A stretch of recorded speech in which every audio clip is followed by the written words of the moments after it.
Oke, selamat pagi Mbak. Jadi ketemu lagi setelah seminggu. Jadi saya mohon maaf juga kemarin hari Jumat karena saya ada seminar sampai malam. Terpaksa saya batalkan kuliah keduanya. Jadi ini jadi kuliah kedua sekaligus tatap muka pertama. Sebelumnya mungkin Mbak Prima datang nggak ya kuliah pertama? Datang ya. Jadi masih inget dong. Oh, ya. Kira-kira apa itu humas? Iya, apa itu hubungan masyarakat, terus kayak fungsinya dalam manajemen itu apa, lalu dia ada evaluasi, identification, kemudian dia planning, dan organizing. Terus ada fungsinya humas itu yang paling utama tuh kemarin kalau di buku itu menyampaikan tuh dia dua. Yang pertama kan dia harus mencari informasi, yang kedua tuh dia menyampaikan informasi, ya kan. Terus dia juga kalau dijelaskan lebih lanjut lagi tuh fungsi humas di organisasi ada 4 ini. Di samping mencari, dia akan memberikan saran, kemudian mengkoordinasikan kegiatan dan menyediakan sarana. Ini fungsi humas yang terakhir tadi. Jadi humas itu harus bisa menghubungkan dan menyeimbangkan dua pihak. Jadi kalau misalnya kegiatan yang terjadi itu masih Mbak, silahkan. Hei, aku paling teladan, dapat nilai 0,001. Apanya tuh? Nilainya, Nilai apa? kan kamu tahu lah, jadi nilainya yang satu buat aku. Oh, Mbak siapa ya namanya? Brigita. Oh, Mbak Brigita. Iya. Ketemu juga aslinya. Jauh banget Mbak, di sini juga nggak apa-apa loh. Iya ya. Sono loh, Sini sayang. juga boleh. Biar kelihatan Bukan aku mau ngempek modul ya. Aku nggak punya Oh, modul. sini. Oh, mau pakai punya saya dulu boleh nih. Ah, asik. Astagfirullahaladzim. Aduh, lihat, teladan banget kan, cuma Aku kan tadi nyasar. Tapi bukan nyasar di sini, mau ke Sanjong, Kleru. Kleru turunnya kurang 1 jam. Oh, jadi nyasar. Aduh, sekarang tambah 10 lagi, jadi 20 orang apanya? mahasiswanya. Oh iya, betul. Iya. Rame. Sama saya jadi 30. 37. Masa tambahnya 10. Oke, lalu udah siap, Pak? Ya boleh. Oke. Saya minum nggak apa-apa. Nggak apa-apa, silahkan. Silahkan. Iya, malah ada panggilan gua aja. Monggo. Oke, jadi kalau balik kemarin perkembangan konsep humas itu dari yang ada manipulatif sampai mutual understanding. Ada yang ingat nggak mungkin manipulatif ini tuh terjadi di mana pertama kali? Manipulatif itu terjadi di Amerika ya. Yang press agents. Dimana tugas humas itu lebih bersifat ke negatif. Iya. Kenapa negatif? Karena Ya terus lanjut.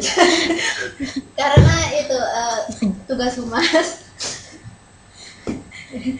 humas itu hanya untuk menaikkan pamor pamor itu seseorang. Jadi menunjukkan yang sifatnya baik-baik aja Iya. gitu ya Mbak ya. Oke. Terus kalau yang mutual understanding ini bedanya apa? Ayo Mbak Brigita. Kalau mutual understanding itu sudah ada apa itu namanya, sudah menerima, ada tuai lah, ada apa itu namanya, Check and balance. Oke. Pokoknya Sifatnya dua komunikasi arah, dua ada arah komunikasi. itu sudah jalan, Oke. gitu. Jadi bukan cuma objek tuh tidak cuma menerima, tapi bisa juga jadi ada Ada respon lagi, ada umpan balik gitu. Kalau bahasa Indonesianya umpan balik. Oke, jadi press agents nih untuk review aja. Jadi mutual understanding itu komunikasi dua arah, terus ada tuntutan informasi dan era public information. Terus ini perkembangannya dari yang one way tadi yang manipulatif itu sampai dia two way asymmetrical, tapi yang ideal itu adalah two way communication, dan ini memang agak sulit untuk diwujudkan tapi bisa, tidak mustahil. Terus di modul 1 kegiatan belajar 3 itu dia tuh lebih kayak menekankan apa sih perbedaan humas dengan istilah-istilah lain, karena kan kayak tadi misalnya Mbak Chania bilang, oh kita belajar jadi sales gitu. Padahal kan sales itu sebenarnya identik sama pemasaran gitu, dan humas itu iya marketing, sedangkan humas itu sebenarnya berbeda gitu. Dia bisa menjadi bagian dari pemasaran, tapi tidak semata-mata dia itu sama dengan sales gitu. Nah, kalau di buku itu dijelaskan itu paling jelas, paling gampang itu untuk mengingat bedanya humas sama pemasaran itu kalau dilihat dari kegiatannya sama publiknya. Jadi kalau misalnya orang pemasaran itu, sales marketing itu, mereka tuh lebih ke hubungan interaksi yang berkaitan dengan penjualan dan pembelian gitu kan. Jadi ada barang, ada jasa, terus nanti ada pembeli gitu atau konsumen gitu. Jadi otomatis publiknya itu akan lebih spesifik, kayak tadi misalnya kemarin saya sempat ngomong yang kalau kemarin Coca-Cola, kalau orang pemasaran gitu dia akan lebih berpikir, oh ini ada produk Coca-Cola Zero, nah ini lebih ke siapa gitu kan, lebih ke fokuskan ke siapa. Sedangkan kalau di humas ini kegiatannya itu dia yang paling saya bilang, misalnya dia bikin duta Coca-Cola, itu kan kegiatan yang bersifat itu non profit gitu kan, dia nggak dapat keuntungan yang bersifat material, yang bersifat uang jelas gitu kan, enggak, tapi kan dia dapat mungkin nama baik, dapat promosi secara tidak langsung gitu, dia promosi tanpa menggunakan iklan gitu, tapi dengan cara, oh ada duta nih, duta anak muda untuk Coca-Cola. Nah itu tuh yang dimaksud dengan humas tuh lebih ke kegiatan yang bersifat seperti itu. Jadi humas itu nggak semata-mata dia mencari keuntungan, tapi dia tuh lebih kayak ada kegiatan-kegiatan lain gitu yang menunjang kinerja humas. Ada pertanyaan? Bisa dipahami? Oke. Lalu ada banyak nih Mbak. Ada humas dan periklanan.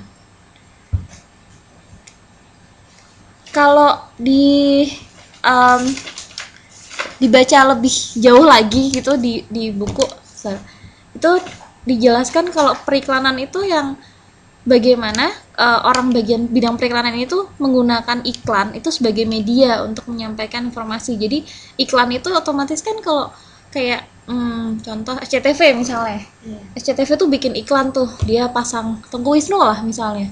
Jadi kan dia bayar artisnya, dia akan hire perusahaan yang agensi iklan untuk bikin iklan, dan dia pun harus membayar ketika iklan itu ditayangkan di stasiun televisi gitu kan.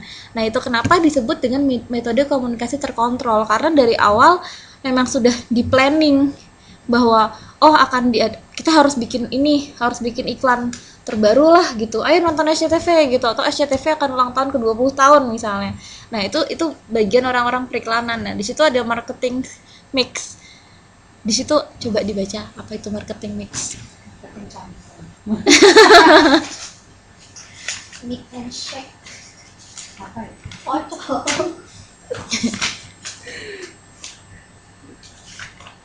Jadi kalau tadi pemasaran itu dia kegiatannya jual beli, periklanan itu lebih iklan sebagai medianya untuk menyampaikan informasi. Gitu kan? Masalahnya Ayo. Seharusnya udah tahu, udah punya modul. Modul 1, kegiatan belajar 3. 1-3. Humas dan periklanan. Ujian apa? Misalnya diajar apa? Kalau saya nggak apa, saya nggak dipercaya sama muridnya. Oh ini pemasaran periklanan. Oh tadi udah tak lingkar-lingkar. Ya Allah, lingkar-lingkar. Wah tadi saya yang mana? Marketing mix. Marketing.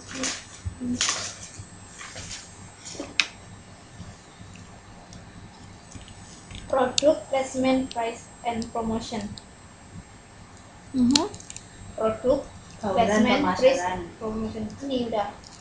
Iklan bukan bagian dari promotion. Promosi. Placement apa? Placement. Price harga, promotion pemasaran. Penempatan. Placement nih, penempatan bagaimana produk itu akan diiklankan. Produk, penempatan, harga dan promosi. Oke, jadi diinget ya.